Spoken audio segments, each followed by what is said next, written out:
چطورید بچه‌ها؟ به شبکه چغیریچ خوش اومدید. امروز با هم دیگه می‌خوایم رپرایی که به خاطر یه اشتباه کریرشون رو به گاه دادن رو ببینیم. لایک و سابسکرایب و کامنت یادتون نره. بدون معطلی بریم سراغ این ویدیو. Let's go. تولدم نمی‌کنم شمع رو فوت می‌کنم ایزا رو دود شده کیفمو کوک سک میرم بالا گرم بشه سرمایتون. کارکت شبخیز باشه. اولین رپرمون لیل زنه. یکی از اولین رپرها تو سبک ایمو رپ بوده که فعالیتشو تو اواخر سال 2016 شروع میکنه. خیلی از رپرهای تو این لیست از ساند کلاد اومدن بالا و معروف شدن. لیل زن هم یکی از اون رپراست. لیل زن با آهنگ بتریت معروف شد.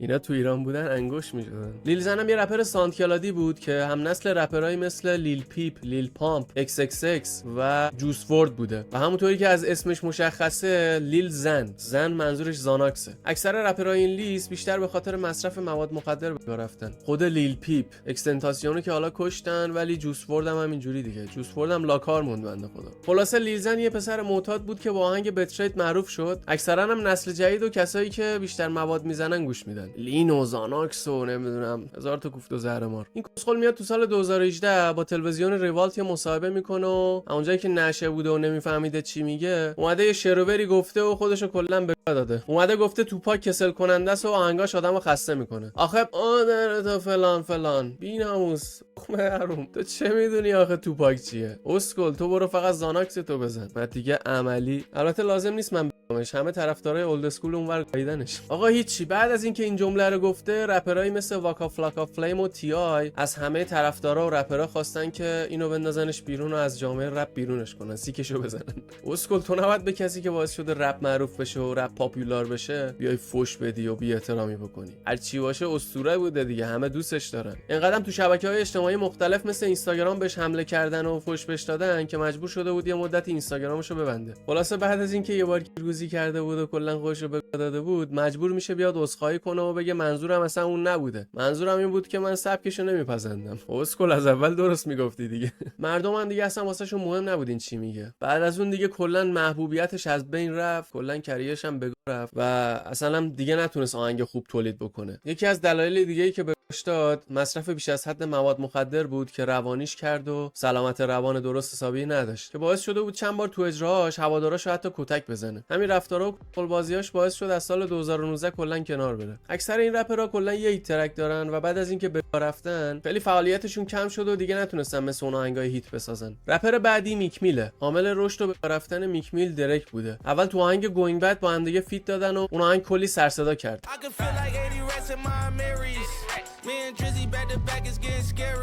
میک میل تو سال 2015 میاد با درک میره تو بیف که درک با ترک های بک تو بک و چارج اپ کریر میک میل رو کلا نابود میکنه. چون دیسایی که میک میل به درک داده بود حالت خیلی جدی و خشن بوده، ولی برعکس میک میل درک اومده بود خیلی فان و بامزه به دیساش جواب داده بود که همین باعث شد از اون به بعد همه مسخرهش کنن و هواداراش کمتر بشن. دلیل دیگه‌ای که میک میل افت کرد این بود که از سال 2018 رپ داشت به سمت ملودیک رپ و اتوتیون میرفت، ولی میک میل هنوز داشت به اون استایل قدیمی خودش رپ میکرد و تو آهنگاش همچنان داد میزد.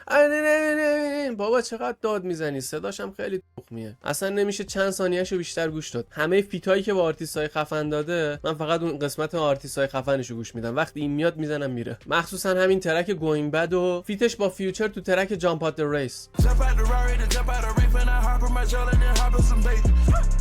واقعا اون ترک خیلی حیف شد. بعد از اون بیف دیگه میک میل اون آدم سابق نشد و خیلیا تو فضای مجازی هم بهش میگفتن که گنگستر فیک و اینا، در صورتی که گنگستر فیک نبود بنده خدا، به خاطر اینکه تو بیفش با درک رفته بود این بلا سرش اومد. آقا این بدبخت دوباره بدشانسی آورد. اونجایی که یکی دو سال پیش اومدن دیدی رو به جرم سوء استفاده جنسی بازداشت کردن و میک میل هم خیلی عکس و فیلم و همکاری با دیدی داره و رابطه خیلی نزدیکی باهاش داشت، تو فضا مجازی هم اومدن واسه شایعه درست کردن و بهش هم اومدن لقب معشوق دیدی رو دادن. همه فکر میکردن چون با دیدی رابطه نزدیک داره دیدی بهش تجاوز کرده و ازش فیلم خصوصی داره مثل بقیه خواننده ها. حتی وایس رابطه جنسیشون که صدای آه اوه می اومدن پخش شد که حالا همه میگن اون فیک بوده، ولی خب خیلی بگوش داد دیگه بدبختو. دیدی که پولدار اصلا ککش هم نمیگزه، بالاخره از زندان آزاد میشه و خلاصه اینجوری شد که میک میل هم به کار رفت. بدبخت یه جا داشت گریه میکرد.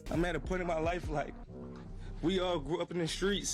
We try to be better, but They labeled us felons. رپر معتاد ساندکلاد بعدی ما اسموک پرپ. اسموک پرپ هم که با کمک لیل پامپ معروف شده بود، وقتی لیل پامپ اوف کرد اینم باش به کار رفت. دلیل بعدیش این بود که موزیکای تکراری میداد و استایلش تغییر نکرد و مردم هم کم کم از موزیکاش خسته شدن، مثل این فری استایل.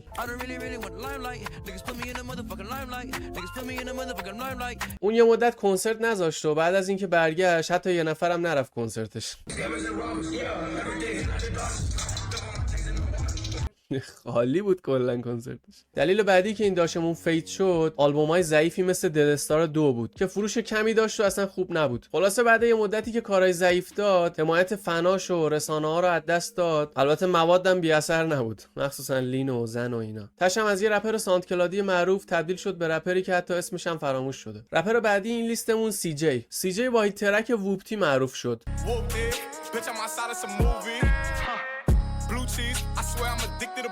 این آهنگ 507 میلیون بازدید خورده. سی جی بعد از اون ترک اصلا نتونست ترک خوبی بده. یکی از دلایلی که به فنا رفت این بود که اعتبار خیابونی نداشت و مردم فهمیدن گنگستر فیکه، چون اون خودش عضو گنگ بلاد نشون میداد. بعد از اینکه مردم فهمیدن هیچ کاری تو خیابون نکرده، اعتبارش کلا به فنا رفت. واسه همین جامعه دریل نیویورک هم قبولش نکرد. حتی به خاطر فیک گنگستر بودنش هم کتک خورد. دلیل دیگه‌ای که سی جی به فنا رفت این بود که مردم میگفتن استایلش کپی پاپ اسموکه و لحن خوندنش هم شبیه اونه. واقعا هم همینجوری بوده و چیز خاصی تو شخصیت خودش و موزیکش نداشت. آمریکا جمعیت حدوداً 300 میلیون داره که فکر کنم یه چند میلیونشون رپر باشن. به خاطر همین اگه اونجا قوی نباشی و فیک باشی کلا به فنا میری. رپر بعدی که خودشو به داده فیمس دکسه. فیمس دکس با آهنگ جپن اومد بالا.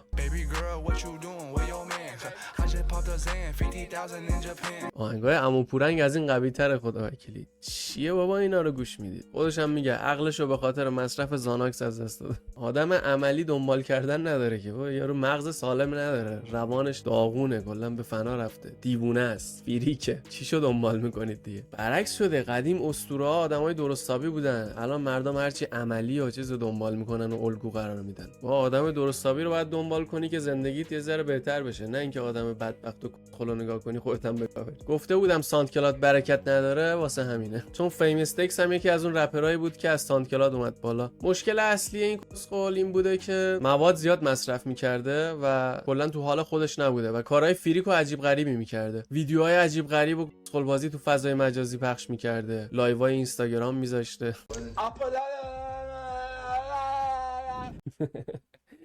این تیکه هاشو ببینم. این چند تا رپرایی که اومدن تو اینستاگرام نشون میداد.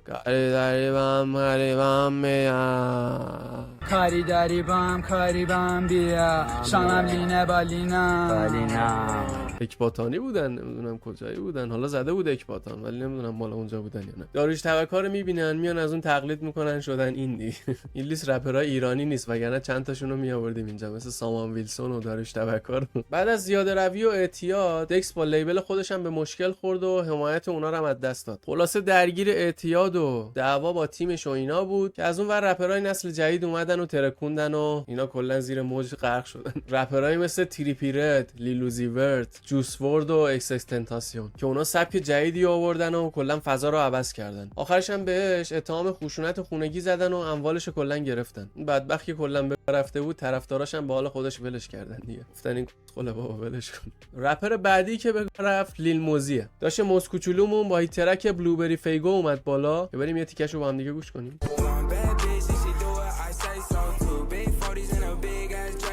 ترکش کلا وایب داره، بد نی. حالا این بدبخت هم حالا نسبت به بقیه رپرها قیافش آدم سالمتری میزنه، ولی خب یه خورده قیافش سوسوله دیگه، میدونی یه خورده زیادی ترتمیزه واسه رپر بودن، به خاطر همین فکر کنم خیابون قبولش نکرده. ولی بچه میزنه، قیافش بیبی فیسه. مهمترین دلیلی که موزی کوچولومونو داد اتهام تجاوز تو سال 2021 به یه دختر بوده که بزرگترین ضربه رو به کریرش زد و نابودش کرد و باعث شد رسانه‌ها و لیبل‌ها ازش فاصله بگیرن. حتی هیچ آرتیستی هم باهاش همکاری نکرد. با اینکه بعداً تبرئه شد، ولی خب آسیبی که این بهش زد دیگه قابل جبران نبود. چون لامصب داستان تجاوز و شکستن حرمت‌های اجتماعی یه جوریه که کلا مردم میذارنت کنار دیگه. میگن تو آدم نیستی، اصلا کلا حیوانی. دلایل دیگه‌ای که موزی کوچولو رفت این بود که کلا یه هیت ترک داشت و همه میگن کسایی که یه هیت ترک دارن شانسی اومدن بالا و دیگه نتونست آهنگ درستی تولید بکنه. به خاطر اون از چشما افتاد دیگه. موزیکاش رو سبکش تکراری شد و نتونست با نسل‌های جدیدی مثل لیل تکا، دکید لاروی و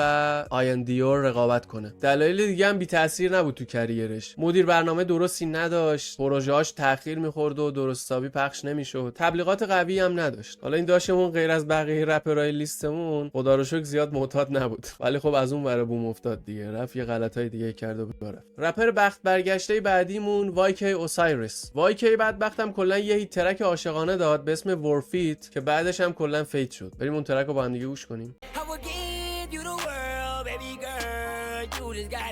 به خاطر این دختره بوده. فیسش خوبه، همه اومدن نگاه کردن. 100 خورده میلیون ویو خورده. آجی قیافش انگار ترکیب علی گرامی و این فوتبالیست استقلال قائدی، اسم کوچیکش چی بود؟ انگار ترکیب این دوتاست.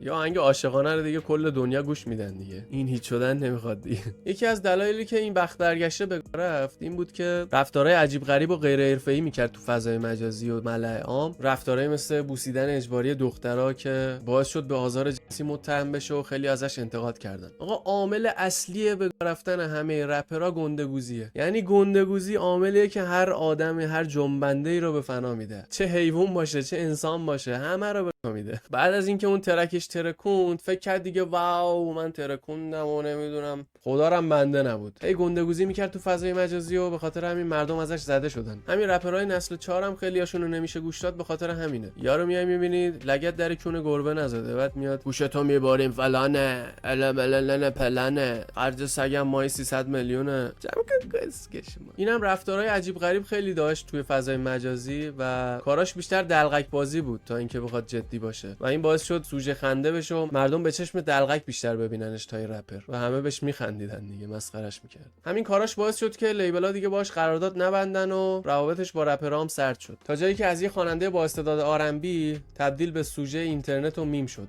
یه شرط بندی هم سر $50,000 به دریک باخت و به زندان افتاد. الان هم نه پول داره، نه اعتبار، نه شهرت، کلا بگذاره. رپر بعدی لیستمون وایبی نمیر با این ترک رابین آف د پینت اومد بالا.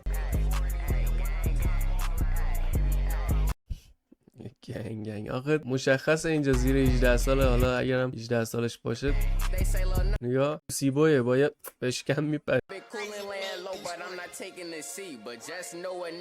مفنگ میگیره دستش.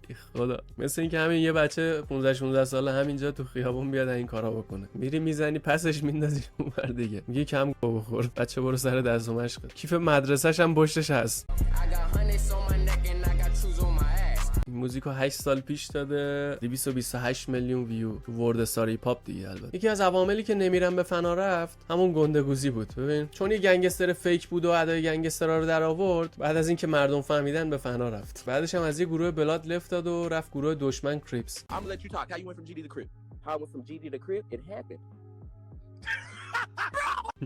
یارو ازش میپرسه چجوری از یه گروه بلاد رفتی گروه کریپس؟ یه داشت پیش اومد.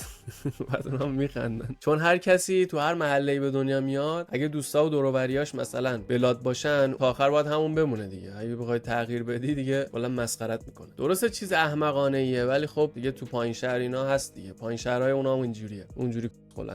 بعد از اون داستان گروه 3 نفره‌ای که به اسم وایبین زده بودن که کوردی و آلمای دی جی هم عضوش بودن از هم دیگه پاشید. یکی از دلایل به فنا رفتن نمیر که بقیه رپرها هم داشتن این بود که دیگه نتونست ترک خوب بده و حتی آلبوم ویژن لند تو سال 2021 با فروش خیلی پایین و بازخورد کمی روبرو شد. خیلی‌ها بهش انتقاد کردن و گفتن پسرفت کرده و دیگه کسی گوشش نداد. کلا همینه دیگه، اگه پیشرفت نکنی و خودتو بروز نکنی افت می‌کنی، بید میشی. کلا بعد از اون داستان که همه فهمیدن فیک گنگستره کلا مسخرهش میکردن، میگفتن تو دلقکی بیش نیستی، خالی بندی. تو آمریکا خیلی روی این چیزا حساسن که اگه تو گنگستر واقعی نباشی سوجت میکنن و مسخرت میکنن خود گنگسترها. چون گنگسترها هر روز تو خیابون جونشون کف دستشونه، هر لحظه ممکنه بمیرن. اینجوری دارن زندگی میکنن. بعد یکی بیاد با فرهنگشون شوخی بکنه و ادابازی در بیاره، فیک بازی در بیاره، تو گوششون نمیره. نمیرم از یه رپر ساند کلادی و معروف تبدیل شد به یه رپر فیدی که حتی کسی اسمش هم یادش نیست. رپر بعدی و بخت برگشته ما دیزاینره که خیلیاتون هم ممکنه بشناسینش. دیزاینر با هیت ترک پاندا معروف شد.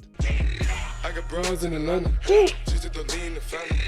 Credit cards and the scammers. این آهنگ اون زمان خیلی سر صدا کرده بود. دیزاینر رو یه سری ترکاشو خودم گلچین کردم، ترکای خوبم داره خدایی، ولی خب اونجوری نیست که همه دیگه گوشش بدن. از این مدت به بعد دیگه نتونسته ترک خوب تولید کنه. چند وقت پیشم اومد یه پیشنهاد فیت با 50 سنت داد و 50 سنت هم اومد مسخرش کرد و گفت من با رپری که یه دونه هیت داره کار نمیکنم. دیزاینرم تو کتش نرفت و اومد توی فریستایل 50 سنت رو دیس کرد.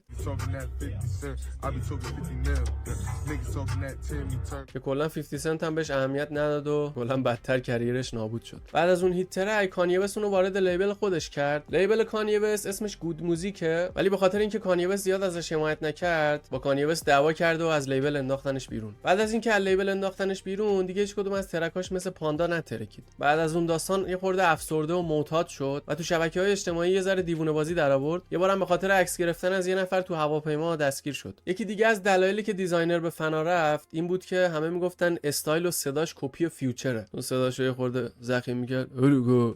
فیوچر هم اونجوری میخونه. کلا مردم بهش گفتن کپی کار و هویت و استایل خودشو نداره. یه دلیل دیگه که دیزاینر به فنا رفت این بود که نتونست تو سبک ترپ بمونه، نتونست سبکشو تغییر بده و بروز کنه خودشو. لامصب وقتی که فید میشی مثل اینه که تو باطلاق میافتی. هر چقدر بیشتر دست و پا بزنی بیشتر فید میشی. دیزاینر هم خدای حقش نبود، استعداد داشت و دیگه خلاصه به فنا رفت. رپر بعدی که به رفت و حقش بود رت و آدم فروش اعظم 69. بزرگترین دلیل به رفتن 69 این بود که بعد از دستگیری تو پرونده باند 9 تری بلادز ضد همدستا و گروه شهادت داد و همه رو فروخت. بعد از اون دیگه جامعه رپ هر جا رفتش بهش گفتن اسنیچ و رت یا همون آدم فروش. اعتبار خیابونیش از بین رفت و همه فهمیدن یه گنگستر فیکه. آدم فروشی هم یه خط قرمز تو گنگسترهای آمریکا و کلا رپرها با هیچ آدم فروشی همکاری نمیکنن. هیچ رپری هم حاضر نشد با 69 همکاری بکنه جز 3-4 تا رپر. 69 هم خیلی تو ترکاش داد و بیداد میکنه. اصلا حال نمیکنم با اون صداش، نه صداش نه قیافش، مثل رنگین کمون میمونه. یکی از هیت ترکاش گوباس که اونو بریم یه تیکه با هم دیگه گوش کنیم.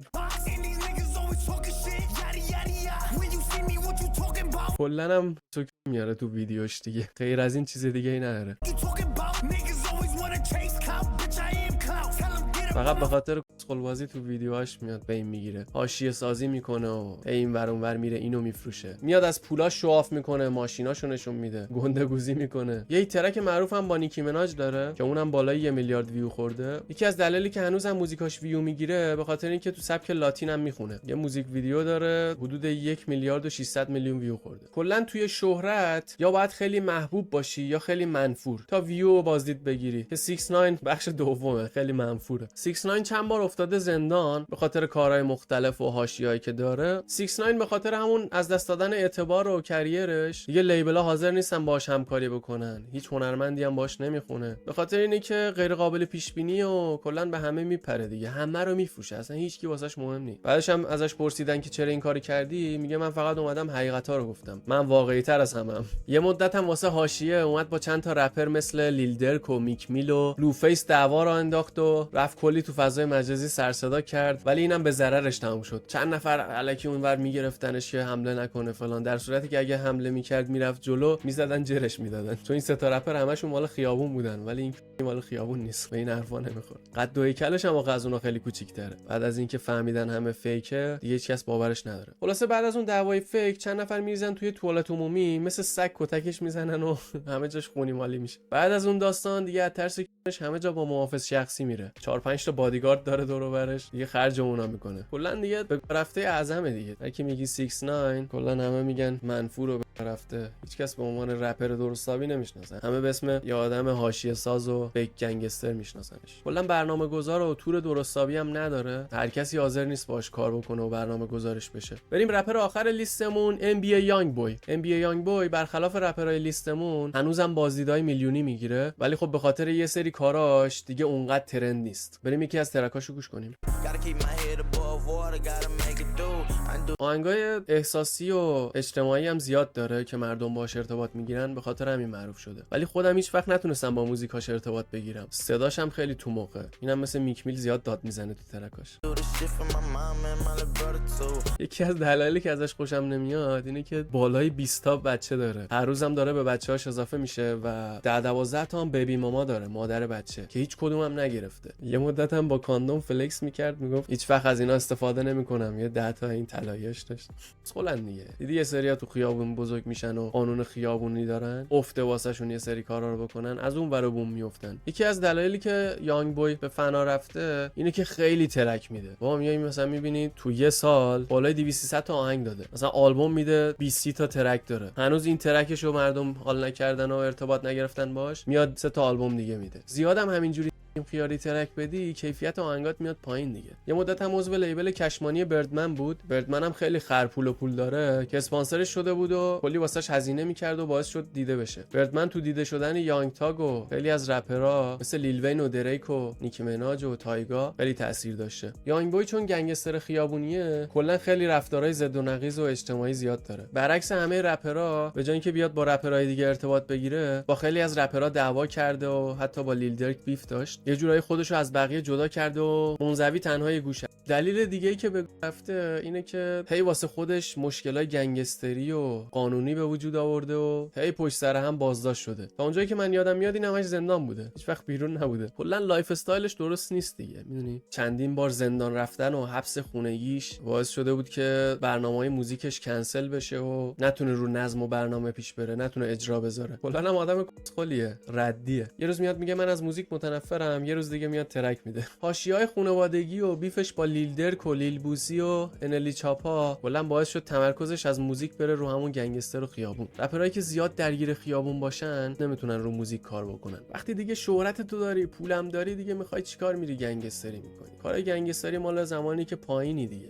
بالا نرسیدی و پول نداری. وقتی فقیری اون کارا رو میکنی، با همه دعوا درگیری را میندازی. وقتی دیگه معروفی و همه چی تو داری، پول تو داری، شهرت تو داری، زندگی تو داری، دیگه کلی مگه واقعا کلی دیگه این کارا رو میکنه. اگه عاقل بود که این کارا رو نمیکرد. خلاص این کلبازی ها حاشیه‌اش باعث شده که دیگه موزیکاش اونقدر ترند نشن. فقط یه سری فن تعصبی قدیمی که داره اونا طرفدارش باشن، یا یارو فقط مواد میزنه میره اینو گوش میده. اگه مواد نبود خیلی از رپرهای نسل جدید که این همه طرفدار دارن هیچ طرفداری نداشتن، چون یارو مواد میزنه میره اونجا فقط اشغال میکنه دیگه. این عروسیا میری فقط هد میزنی با موزیک، خودت خوشت نمیاد، ولی مشروب و مواد تو که میزنی میری اونجا قاطی میشی دیگه. نام همین جوریه. خب آقا ویدیو طولانی شد، امیدوارم از برنامه‌های شبکه چغیریش خوشتون اومده باشه. لایک و سابسکرایب یادتون نره، از کانال من حمایت کنید، ما اینجا داریم زحمت میکشیم. آقا خلاصه حمایت کنید دیگه، حمایت کنید که اینجا همه چیمون داره ترک میخوره، دهنمون سرویس شده، گلوی من اینجا پاره شده، ورم کرده، گواتر گرفتم. آره ما دیدید بابا، ساب کنید 1000 تا بشیم دیگه. دهن سرویسا. موزیکای جدید تو راهه. تا ویدیوهای بعدی، بدرود.